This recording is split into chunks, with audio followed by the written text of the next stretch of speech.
Hello. Hi. Good night, Miss Sir. One piece of crosses. One piece of crosses say, I promise you say me I go live today with Dr. Cecelia, right? So me can go into some autism information and so. And the sitting would not work. It would not work on Facebook for Dr. Cecelia. It was so annoying, but we're doing it. We're doing it. We're better late than never. Oh, my darling, I can see you now. Oh, goodness gracious. What a day. Listen, Instagram, listen to me. I decided I was gonna do this, live so that a lot of parents can benefit about the autism information because after 12 years, I finally found a professional in the field to help us and teach us as parents so we can have the information we need to really take care of our, children that are on the spectrum. So me come to boom and me turn on the live over Facebook, right? Because the plan was to go live on all platforms one time so we can make our life easy. We have to talk out with you all 3 different times. So when we up on Facebook, me want she join the live, me couldn't figure out, she couldn't figure out, me couldn't figure out. Then when we do figure out, I realize that me have to go live on my computer, one only for foolishness. But we're here. The woman I am, I don't give up. I don't know what that is. I don't know what that means. So with that said, this is the Autism Talk with Felicia Loud and Dr. Cecelia. How are you doing, Dr. Cecelia? I'm doing good. Are my followers on School Life Ready seeing me go live? Yes, they're seeing it. Yes. Hi, guys. Sorry for the wait. I know you guys were waiting since 7 o'clock, but these things happen. It's okay. Yes, listen, technology is our friend and it can be our foe at the same time. So Absolutely. we're just grateful that we're able to be in 2 completely different states, but still be able to communicate to you guys at one time. So with that said, I just wanted to come on here and share some information. I shared a video on my page, and that video was done 12 years ago where I was sharing how I found out my daughter has autism. And that video has gone so viral because since 12 years ago, there are way more parents that have children on the spectrum of autism that don't have nowhere to go for information. They don't know what their first step needs to be, especially the island folks that are living in the islands. They're not sure what to do and how to get it done. And even people here in America are not sure what to do and how to get it done. So having this conversation with a professional, Dr. Cecelia is an occupational therapist. She's been practicing for over 20 odd years. And of course, she helps children, but she also helps adults. But her main focus has been pediatric, which is children. And also her main focus as well is to educate the parents so that we can be better equipped to handle our children with autism, because when we in our age group, when we were growing up, we didn't know anything about autism. We didn't hear the word autism. So of course you need to be knowledgeable, right? If you don't know, you don't know. And if you don't know, you try to find out, because you have this child now and you need to learn and you need to be able to facilitate them the best you can. So for me, I was told my daughter had autism. I didn't know. She was 2 years old and I couldn't figure out. I wasn't trying to figure out anything. To me, she was just being a 2-year-old. You know what I mean? Like, okay, so yeah, when she'd a crawl, when she was 1.5 and she'd crawl, me noticed say 1 foot up and the other one she'd up on her knee. So she did up and down, and that's how she was crawling. And I thought it was a little unusual, but we never think it was nothing. And then when she got to age 2 and I noticed she wasn't saying anything, I just thought she wasn't. Remember, Selma first pitney in her. Is my first child. So in my head at age 2, when she wasn't talking, I just thought she wasn't at the age to talk yet. And then I noticed she was walking on her toe point. Like she would just go up on her toe them and I saw she walk, I saw she run, I saw she do everything. And I'm like, I just thought she liked being on her toe point. I didn't know that all of these things were signs of something. You know what I mean? So with me just observing her, I just said, Chuck, she will walk when she ready. She will talk when she ready. But then, but then when I took her to daycare, the daycare was taking care of her for, a few months. And they said to me, one evening I picked her up and they said to me, Mom, I want to share something with you. I hope you don't get offended. But we did a little Google search. And that's she telling me, she said, we did a little Google search. And based on what we see your daughter doing, it looked like your daughter have autism. I'll never forget. The lady was from Puerto Rico. She was Spanish. And, when she said that to me, I smile and shake my head. And then when I go home, I said to my husband, how she think she's a come talk about nothing wrong with my pitney. Nothing wrong with my pitney. I come talk about my pitney have autism. And what she know about? My pitney not talk because she not there at school. So what me gonna do? Me gonna take her out of that daycare because they make she not talk. Me carry her to school so she can learn how to talk. That's exactly what's my mentality. More cuss off the woman. So when me carry her go school now and register in a school, I want school in Manhattan. And then she there at the school and she go on with herself. And after 2 weeks, the principal said they want to meet with me and the teacher and everybody meet with me in the one little room. And I was sitting there and I remember thinking, why all of them in here? How will Africa do? And the principal started talking now because it's a school. They can't officially say that she's on the spectrum. So what their wording, what they said was, Mom, based on signs that we're seeing, we think you should have her evaluated. Them not say we think she have autism or nothing like that. Them say we think you should have her evaluated.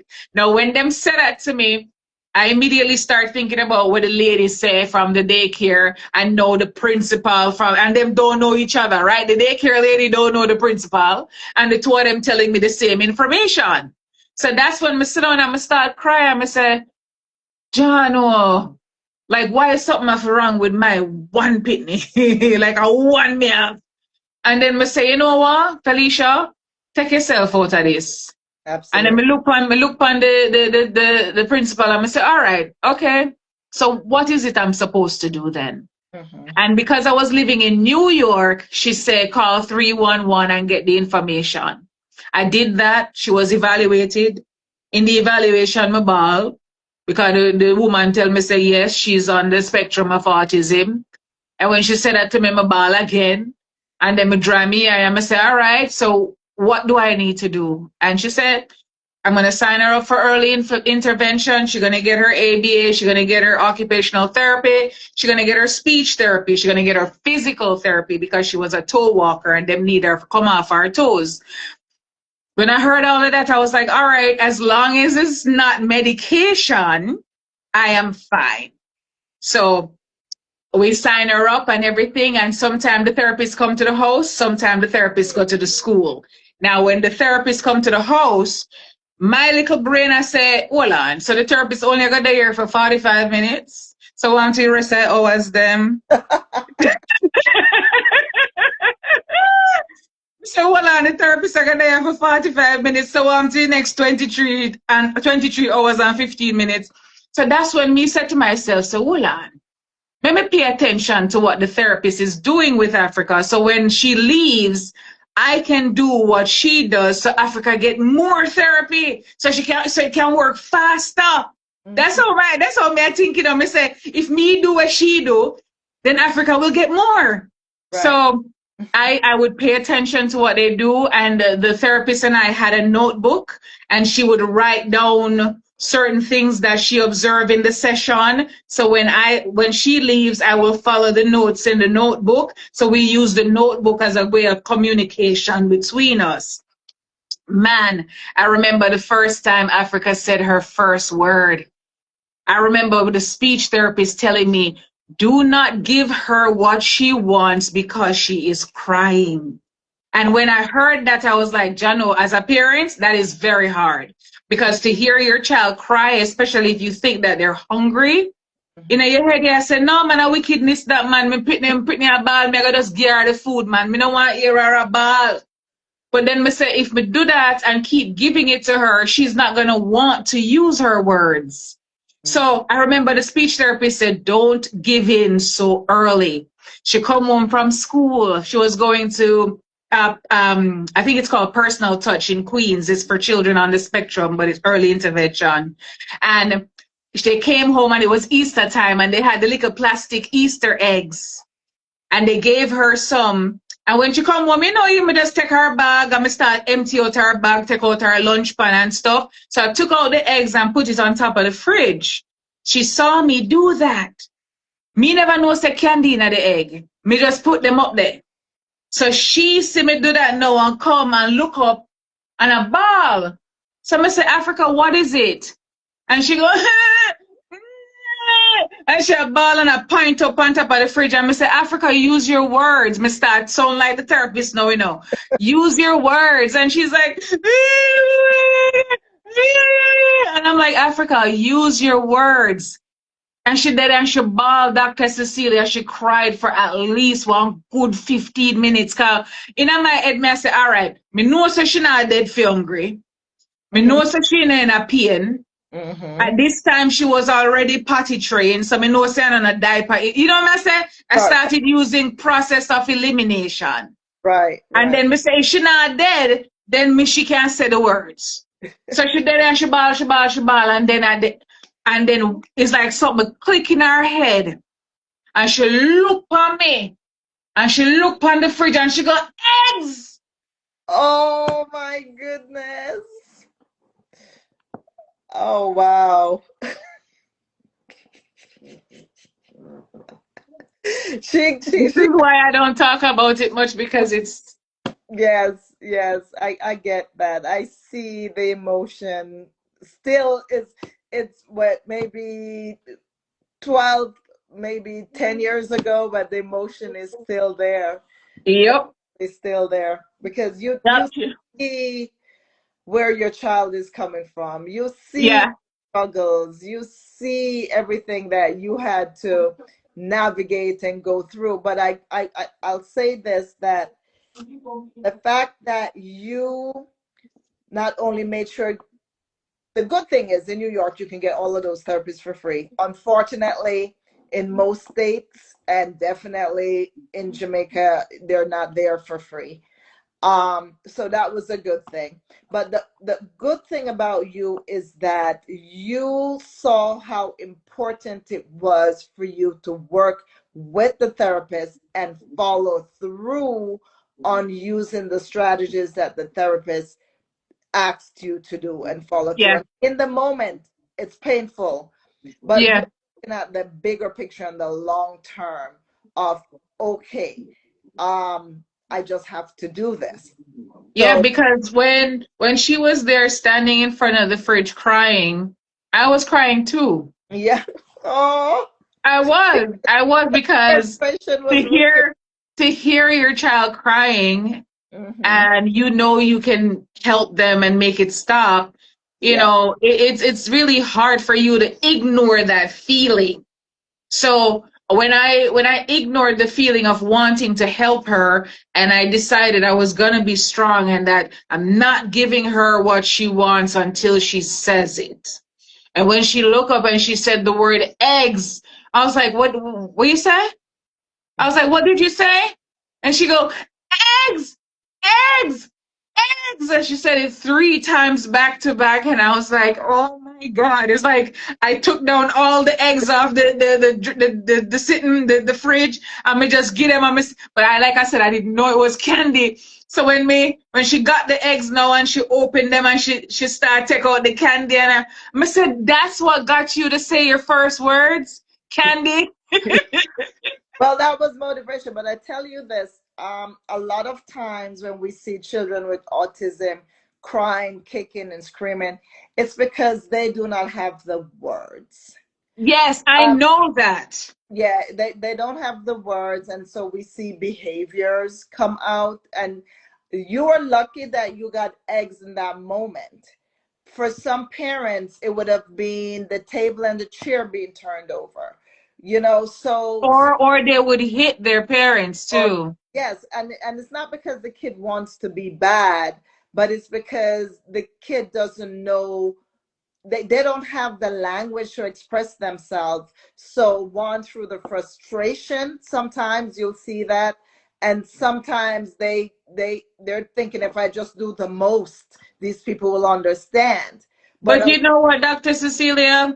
You are very right when you say they are reacting that way because they don't have the words. The reason why I got eggs in that moment is because what I didn't share was months before that, she was throwing herself on the floor and banging her head against the wall. And what the speech therapist realized is that if we were to teach her some sign language for her to be able to communicate in that way, it lessened her frustration. So we had to physically bend her fingers and show her that using this one, she could then point to the juice or point to the food, or when she want more, she can say more or finish.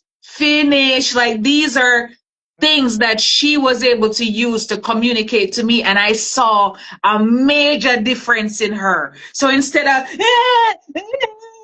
it was yeah, you know what I mean, because she was now realizing, oh, if I just put my finger and point to the thing, mommy will get it for me, and that within itself was communication, and it lessened her frustration for sure. absolutely. And that's a great tip for parents with who children are on the spectrum. Teaching them the basic sign language first. They get it. And if they're not having what we call motor planning difficulties, because sometimes they have motor planning difficulties. They don't know how to put the fingers together to do it because they can't motor plan it.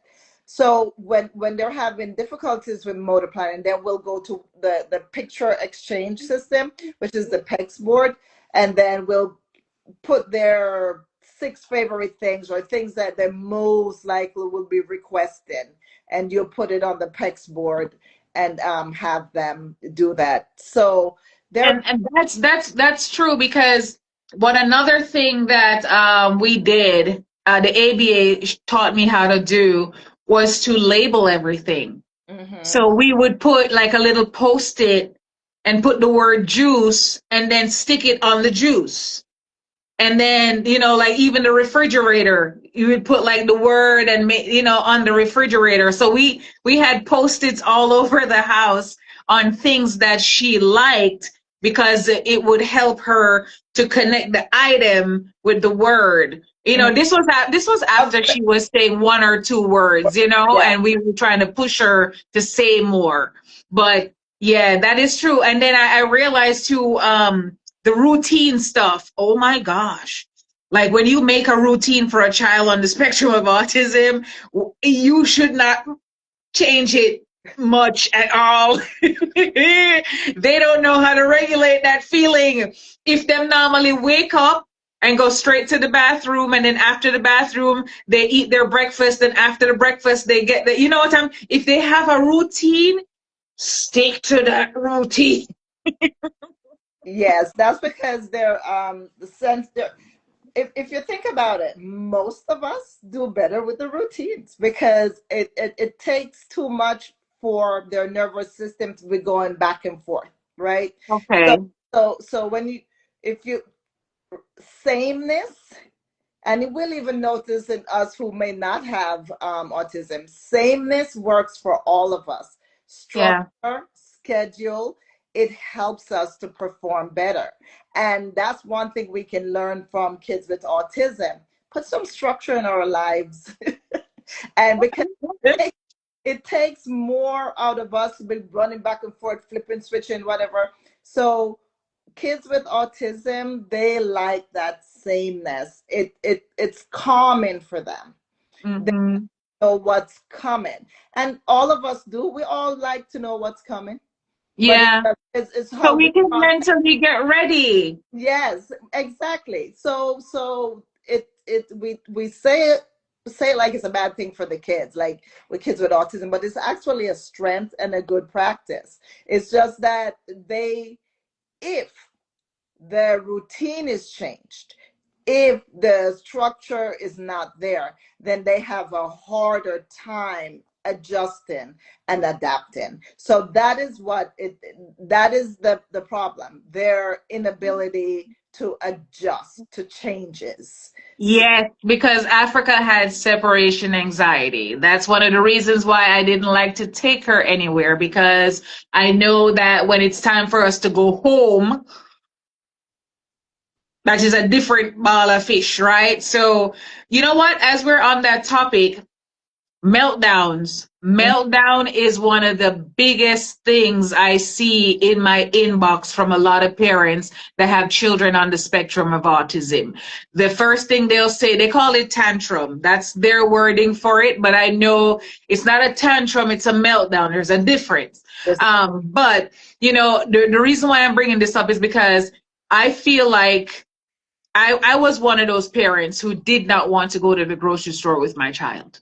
mm, I didn't want to go on the train because in New York, the subways, the trains are very loud, and she had hearing sensitivity. So she would do this and she would rock, and it would make her uncomfortable. So I couldn't take her on the train. I couldn't take her for a walk because the cars would pass and they would honk the horns and the fire trucks and the sirens. And she would just be overstimulated living in New York City. And so, when we would go to the grocery store and she would want to pick up something off the shelves, and I said, no, we're not doing that, she would just throw herself on the floor and just start spinning, and I clean the people in floor with her clothes. And it would get, as a, I know say other cultures feel it too, but as a Jamaican, you're extra shame. Like you're extra shame because your head, I say immediately you start thinking about yourself, because everybody in your head is going to say, what kind of mother that have them pitney, I grum, I clean the people them floor with them clothes. You know what I mean? So I personally didn't want to take her anywhere. But mhm, then one day the ABA instructor took Africa to the grocery store as a part of the therapy. mhm, And when she took her to the grocery store, when they came back, I said to her, how was it? She said, oh, it was great.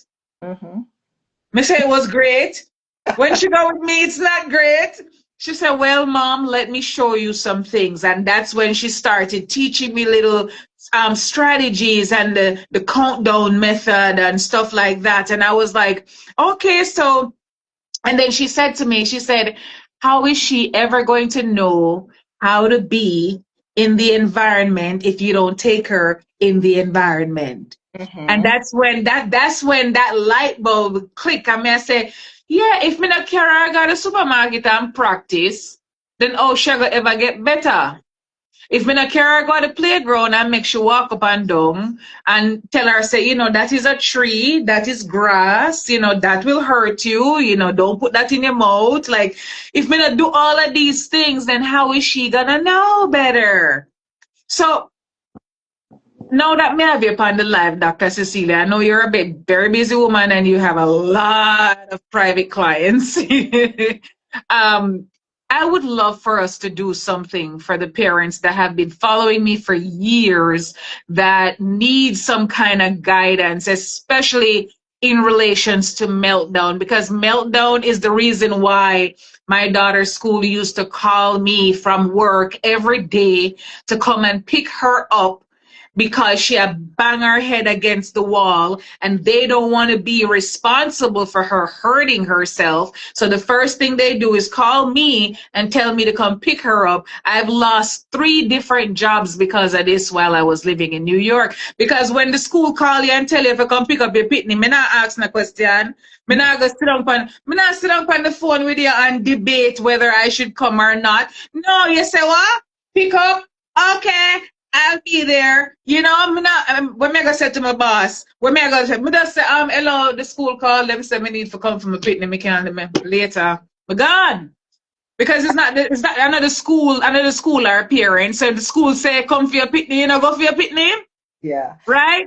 So the tantrum, the meltdown thing is something that we need support on. So I would love in a perfect world for all of my autism parents that have been following me to be in a Zoom room and for you to be available to teach us how to handle meltdowns. Is that something you'd be able to do, Dr. Cecelia? I would love to do that. And I'm thinking that might be the topic that we talk about on April 19th. April 19th. Yes, Yeah, because I think guys, what you guys don't know is that we were on Facebook Live just now. I'm gonna make sure promise. We make sure promise that you have to show up April 19 and give you information on Zoom. So if you're watching this right now, or when we're done, you share it to your friend or your family. Tell them to comment the word autism in the comments, and I will send you the Zoom link. Deal? Deal that the deal. You have to say deal, make the people them hear deal, you. deal, deal. My brain is already on, okay, I have to make this really informational to really Yeah. help people. So it's like, I'm here listening to you and I'm like, okay, my brain is already spinning as to what information parents will definitely benefit from. But I also work in the school system.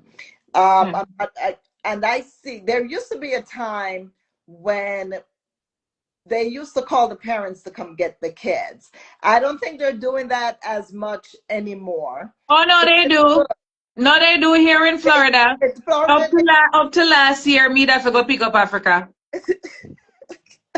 up to last year. Yeah, because she Oh have my different goodness. things. Remember, I said different ages come with different challenges. That's true. That's true. That's true. But a So lot up of, to last year, me did I used to work at Dunkin' Donuts, darling. Now when the people have said to me, say, come for your daughter, me say, all right, me go for my daughter. My boss said to me, say, this is the third time you're leaving early from your shift. Me say, me know, so what you want me to do? Me look at the lady and me say, what would you like me to tell the school? okay, but I tell you this. A lot of parents have been in your situation where they can't have their jobs because they're getting called from Mm-hmm. school a lot. So a great thing would be for the parent to really make sure that y'all are communicating with your teachers. Make sure that you're letting them know that this is what works at home, and having them, and so that whatever it is, because I can tell you the kids on the spectrum, they're some of the smartest kids they are. Oh yeah, my daughter been They, on the honor roll many times. yeah, not just about academics, but they know how to push buttons, and they quickly learn how to get out of stuff. So they know, wait, if I do this, you're gonna call my mom to come get me, and then I get to go home Ah, here, and I get to have my chicken nuggets and my iPad, because parents do that nowadays. It's here's the iPad. From the moment they get into the car till they go to bed, it's the iPad. Unfortunately, I'll have a whole thing to talk about screen and screen time on a different live. yeah, we will touch into that a little bit on the workshop on April 19th, because there is a downside and an upside to the iPad, because I remember I was one of those parents that gave her child the iPad, and I gave her the iPad because I realized that she learned better visually. Yeah, Like every child is different. right, like sights and sound, right? So I noticed she would watch the ABC song on repeat. This was before she could speak. Mhm. She would watch the song on repeat, like literally over and over. Sometimes I have to just turn off it, but she would watch it over and over. And I remember when we finally like opened up a book and I was showing her the different words, she was spelling out the words because the letters of the alphabet that she's been watching on repeat are the letters that make up the word. So then she would start spelling the word. And then after she would spell the word, she would sound out the word. So then it was a case where she went from not reading, not talking, to reading and spelling. She doesn't comprehend what she's reading, Mm-hmm. but she's reading. Right. And I found that so fascinating. And I realized it's because she had this thing. Same thing with math and numbers. Like she was able to do our times tables like this. She was able to just add numbers together and just tell you the answer because she would spend so much time playing they were educational games, right? So she would spend so much time playing these games that when it was time to write them in a book and do them in a school, it coming like nothing to her because she already comprehended it her way. So when the teacher said, okay, 2 plus 2, oh, 4. Because she remember doing 2 plus 2 over and over and over again in the songs on the iPad, it stuck with her. So I realized that she learns like that, right? But I do know other kids and some other children, it might be too excessive. You know what I mean? And it might bring out a different Do. characteristic in them, Mm-hmm. you Yeah. know? On a whole, screen time is known. Research shows that it can affect our kids' brains negatively. So it depends on how you use it. I mean, when we used to Mhm. watch TV, like watching TV and engaging with like TV shows, that's not found to be um, deleterious to the kid's brain. So it depends on what the screen is and what's on the screen and different little intrinsic things within the And screen. the frequency. Yeah, and yeah. So we'll talk about that on another On another another life. Yeah, so for yeah. and I told my have your ear, darling. So we can go we you said that we will do the workshop for autism parents April 19th. That's Mm-hmm. a Sunday. And we're gonna do it That's around four next o'clock. Sunday. It's next Sunday, right? So Yes. next Sunday at 4 p.m., Dr. Cecelia is dedicating her time to teach us how to handle Oh, autism meltdowns with our children, with our babies, so we can be more educated on the matter, which will help us not, go in the closet and cry or going at the car and scream, right?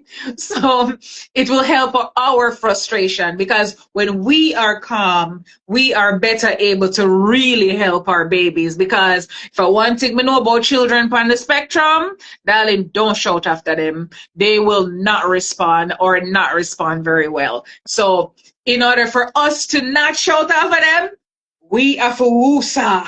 So, so Dr. Cecilia is going to show us how to handle our babies when they are having a meltdown. So make sure next Sunday you join us. How do you join us? It's going to be on Zoom. So comment the word autism in the comments and I will send you the Zoom link.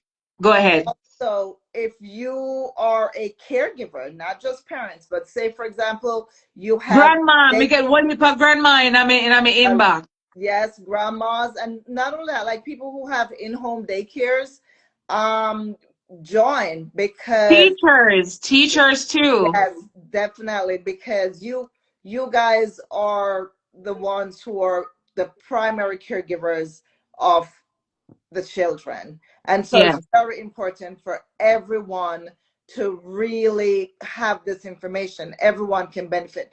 Everyone who has children who are on the spectrum that's in their care, whether you be the parent, the grandparent, the babysitter, the daycare owner, the daycare provider, definitely. I will create a wonderful workshop for you that will provide you with the tools so you understand what is going on when a child is having a meltdown. You know how to prevent them because a lot of it is about prevention. You know, Yeah. prevent the meltdown and know what to do while a meltdown is going on and what to do after a meltdown happens. So I'm looking forward to preparing that for you guys. Definitely. Awesome. Yeah, Awesome. Well, I we want gotta go, to huh? What you said? I only have a week to do it. Thanks for the pressure. Yes, I'm sorry. I listen. They want what they want, man. I just want to help. I, I just want I want them to know what I know. And yeah. I'm not a qualified teacher to do so. And that's why I'm so grateful that you've agreed to be a part of this journey of autism awareness, because you have the expertise, you have decades of experience. And so you can do for them what I can't do. All I do is advocate and share my story, but I can't give them the necessary tools they need to get where I am at. And that's where you come in. So I really appreciate you saying yes to the cause. And next week, Sunday at 4 p.m., Dr. Cecelia will be conducting a workshop for parents and caregivers for children on the spectrum of autism. And the specific topic will be around meltdowns, how parents can prevent, how parents can help, and afterwards, what do you do as well? So we're looking forward to hearing you speak, Dr. Cecelia, on Zoom next Sunday. Guys, comment the word autism so I can send you the Zoom link. Right now, we're gonna go to TikTok to go live, because we wanted to do this one time on all the platforms, but technology was not our friend today. So now we're doing 3 separate lives. So love you, Instagram. Any final words before we go, Dr. Cecelia? No, but I want to say thank you for everyone who tuned in. I hope this information that we're sharing is helpful, and please share the information with people who you know can benefit.